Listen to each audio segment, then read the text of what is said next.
Welcome to 8 Quanta Library Content. Today, we'll discuss how to delete NetSuite subscription. Subscription can be deleted when all subscription lines are in draft status. There are no rateable events, charges, or usage data associated with the subscription. There are no transactions associated with the subscription. To delete a subscription that is pending activation status, Step 1. Delete the associated sales order if one exists. In this example, I do not have a related sales order, so I'll go straight to Step 2.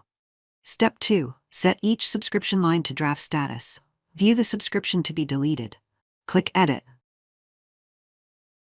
Click Lines tab, Subscription line. Set status, select Draft. Do the same for all the subscription lines on the subscription. Click Save. Step 3. Click Edit. Step 4. Actions, click Delete. And that's how you delete a subscription in NetSuite. And that wraps up this video.